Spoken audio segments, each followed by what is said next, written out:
So Jalen Hurts is making some business moves, things of that nature. Devin White, he's being disrespected yet again, and finally there's some rumors on the Bradbury removal situation. Without further ado, let's fly on into it.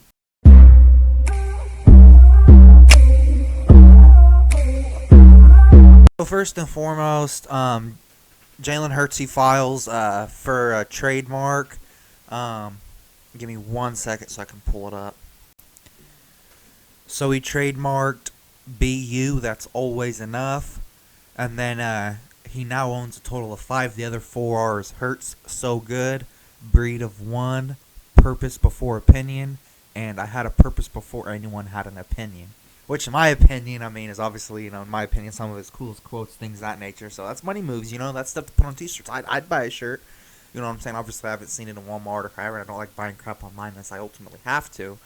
Um, but yeah. That being said, next up, Bradbury. He might get traded to the Atlanta, not the Atlanta, to the Cardinals. Sorry about that. To the Cardinals, in exchange for him and a 4th round pick, and then I believe we'll be getting back a 5th round pick or something like that. I'll put the details up there like I always do and things of that nature. Next up.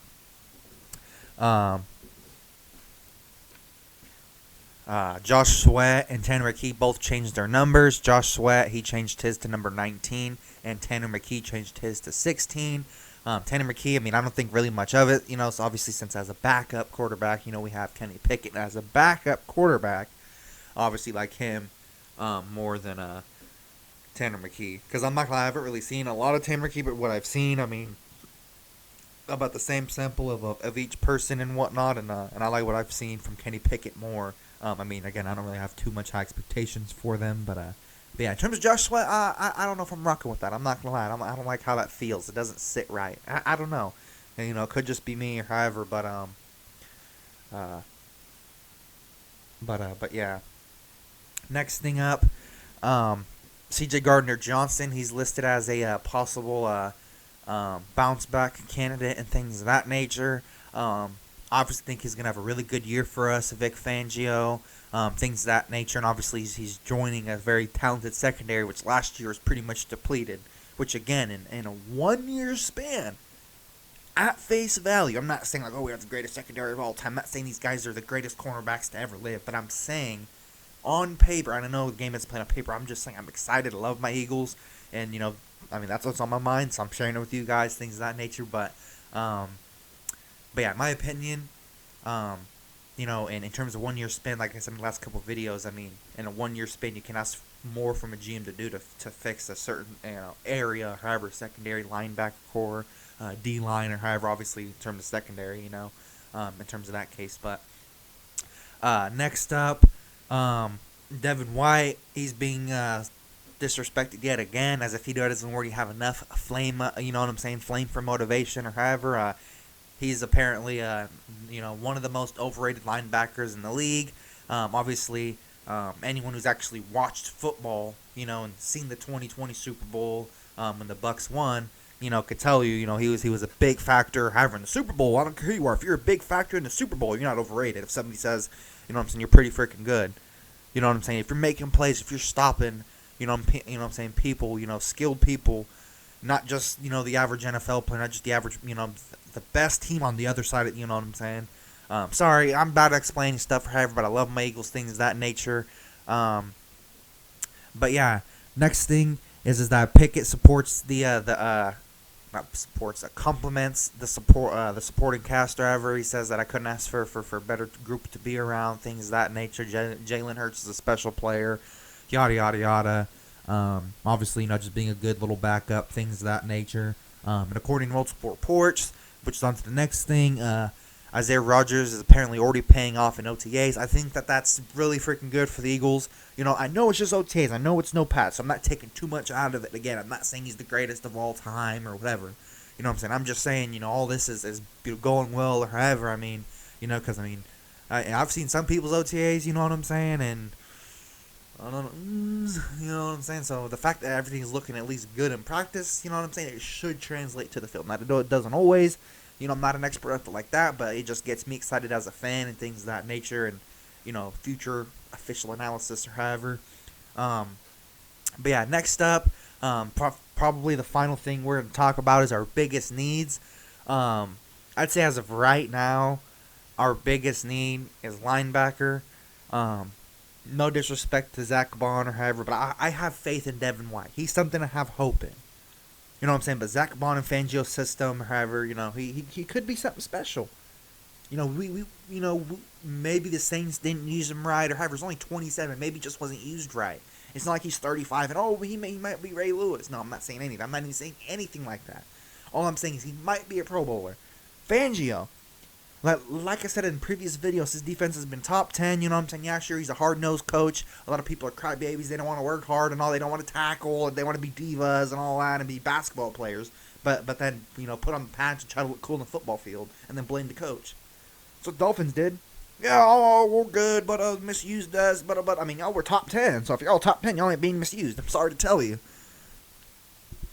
I mean, it's not like y'all have it's not like y'all have Patrick Surtain. It's not like you guys have the best freaking linebackers of all time in Miami. Y'all have Van Ginkel. He's solid. He's respectable. You know what I'm saying? But I mean, that's just them being freaking crybabies. That's all it is. It's my personal opinion. But in terms of linebacker, yeah, the only person I have completely given up on, like nothing or however, is Glassman Nakobe Dean. Again, I'll say it slow for the people in the back. The best ability is availability. It doesn't matter if you run a 3.9 40, a 2.5 second 40. If you get tagged one time, crap, out for the season. It doesn't matter how fast you are because you can't even show it. It doesn't matter. It doesn't matter if you can go for 1,000 million freaking yards and you can run half a second 40-yard dash. It doesn't matter. If a single tap, you're out for the season. It doesn't matter. It doesn't matter what skills you think you have or blah, blah, blah, if you can't even show it. At linebacker, you got to be durable. I'm sorry. If you got to hit people, you know what I'm saying? That's your job, is to hit people, occasionally get interceptions if you can. But the main thing is to back the line, back the D-line. That's why they call it linebacker, to back the D-line, help them. You know what I'm saying? So if anybody slips through, it's tackling. That's what I was taught. I may be wrong or however, you know what I'm saying? And then after that or however, they get through the linebackers in the secondary. Because obviously the trenches is the very, very first or however, snap the ball, the quarterback goes back or however, and then obviously if they can get a sack, that's the D-line. The linebacker, like the middle linebacker, however, they don't got to do it. Hypothetically, Bryce Huff or, whatever the case may be would get the sack or however. And then, Devin White or Trotter or whatever, they could chill back or however. Now, I know they try to be aggressive, but you know what I'm trying to say. That the basic gist or however. But yeah, like I said, the biggest ability is availability. Ben Van Summeren, he hasn't really showed me much or however. They played him a bit last year. He missed a bunch of tackles. I know everyone was missing tackles, so I'm not going to be like, being fair. Everyone missed tackles or however, but, even athletically, I didn't really see much or however. Zach Bond, I'm 50-50. He could be a Pro Bowler. I'm not saying the MVP. I'm not saying the defensive player of the year. You know what I'm saying? I mean, it's possible. Fangio scheme, he's 27 years of age. I'm pretty sure Zach Bond is only 27 years of age. Look at his highlights with the Saints. They didn't really use him that much. It wasn't because of injury. He played good. He's explosive. Compared to Van Summeren, compared to what we had last year, I mean, at face value, he's better than what we had last year. Look up Nakobe Dean highlights. Put him up against that. I mean, obviously not Devin White. Devin White's way better than Zach Bond. I'm going to clarify that. But yeah, overall, in my opinion, sorry to ramble about that, but in my opinion, it's just our biggest need. Things of that nature. Next up is defensive end. Like I said in previous videos, I respect Bryce Huff. I'm not saying nothing bad. I'm not going to say he's overpaid. I'm not going to hate on him. He hasn't played a single game in Philly. You know what I'm saying? I'm going to give all these, new players a chance. You know what I'm saying? I'm not going to be like, blah, blah, injury prone, or blah, blah, blah. Kobe Dean, he's had a couple years. 2, 3, whatever. You know what I'm saying? You got to be able to stay healthy. Especially at linebacker. But anyways, in terms of defensive end, we don't know what Bryce Huff's exactly going to do. Was it a 1 year? Is he a consistent 10 sack per year guy? We're going to find out this year. Brandon Graham, Eagles legend, NFL legend, in my personal opinion. If not to everybody's, but I respect everybody's opinion, things of that nature. Is he going to give us 5 to 6? Because he's working freaking hard. And I know it's two completely different sports. But I mean, George Foreman won the heavyweight boxing championship at 45. You know what I'm saying? I mean, 45. getting punched. 10 rounds, I know it's two completely different sports, but I'm saying age-wise. Age-wise, he was 45, and Brandon Graham's, 37, 38, 39? Not even 40, if so, barely 40, but that's still half a decade, 5 years different. Again, I know it's two completely different sports, or however, I'm not expecting that, but I'm just opening the door for possibility. It's possible. He loves the Eagles. He wants to win. He came back to help, not just to sit on the bench and blah, blah, blah. I'm not saying he's going to play 100% of the snaps. It's not what I'm saying either, but I'm saying, okay, people try to prolong your career, just like how Darius Slay's doing, which is why I think he should retire, get traded, or whatever. He said he has to tackle a certain way because he doesn't want to get hurt and all this and that, or however the case may be. But if he knows this last year, he can give everything he has. It's a possibility. 50-50, 60-40, 1%, it's a possibility. Am I guaranteeing it? Is it a prediction? Absolutely not. It's not.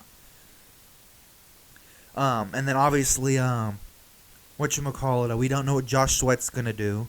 We don't know what the other guys are going to do either. So, I mean, that's a decent-sized question mark. If everything works as it should on paper, which it doesn't always, I mean, we should have a pretty solid defense. Top 10, top 15. That's my expectation. Top 15, bare minimum. If not, what the heck's the point in bringing in Fangio? What's the point of bringing Huff? What's the point of bringing C.J. Gardner-Johnson? What's the point of all that? You can't even be top 15. If Fangio and all the players and all this talent, even on the defensive side, last year it was talent too, not just coaching. Coaching was absolute dog crap. It was dog water. Half of the people watching this could have coached better than Brian Johnson and Sean Desai. I'm sorry, half of them. I'll be humble. I'm not going to say 70, 80%, but at least half of you guys watching right now can outcoach Brian Johnson. The same 8 plays. If you guys know more than 8 plays, regardless of if they work or not, you guys are automatically better than Brian Johnson. He's that bad. He's that bad. I'm sorry to tell you. Same thing with Sean Desai and Matt Patricia. It's just the truth. Just the truth. It's just the truth about how bad it was, or however. When you have 2 wide receiver 1 capables, 2 top 10 wide receivers in the league, at least a top 15, upper half of the league tight end, a top 5 O-line, all those wasted drives, 15 I mean, yeah, sure, I'm not going to say Jalen Hurts is Tom Brady from throwing. I'm not going to make the case. Okay, but out of those 15, 9 of those were freaking coaching. 3rd and 18 quarterbacks think, what the heck are you supposed to audible with that? Hail Mary? I mean, no. The coaching put him in a bad position or however, and he made it work sometimes. 10-1. He made it work sometimes. And then everyone caught on, like, hey, he's playing hero ball. You know what I'm saying? So then, obviously, it was just mainly the players out there with the coaches cheerleading.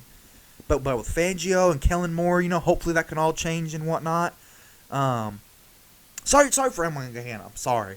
Next thing is wide receiver 3.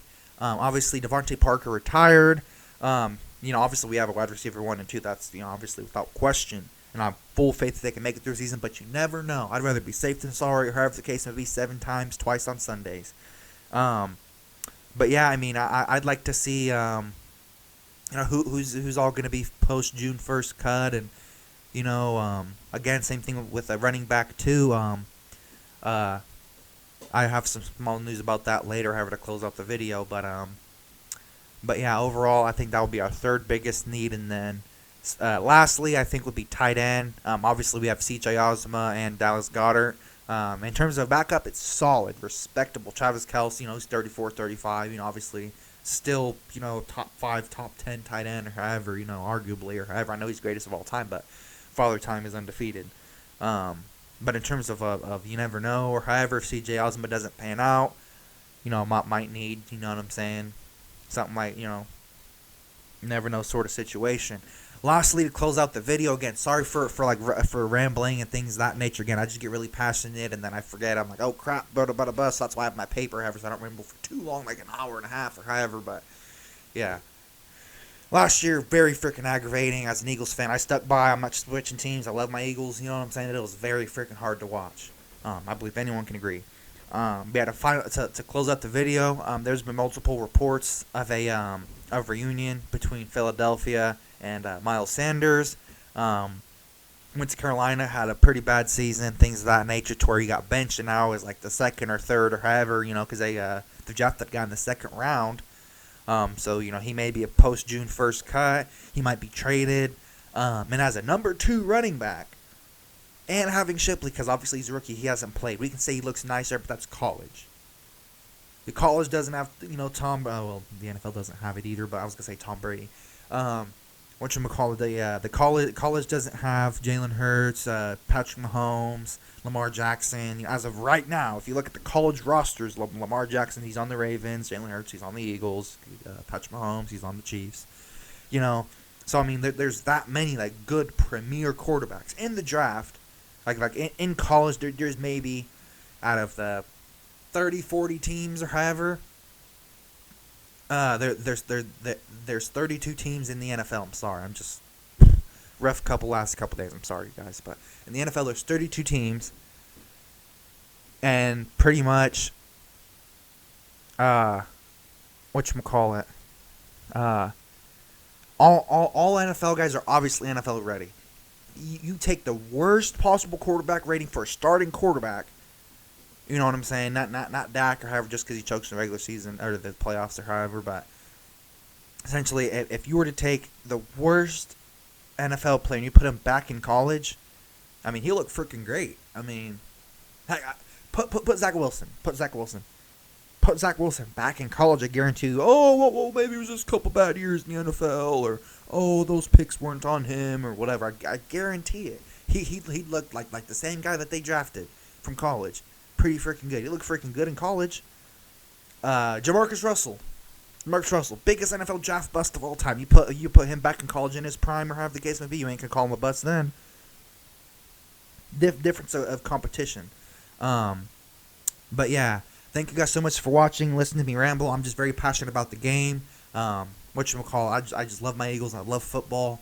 But yeah, I think it's going to do it for today's video. Thank you guys so much for watching. Thank you guys so much for all your guys' feedback, things of that nature.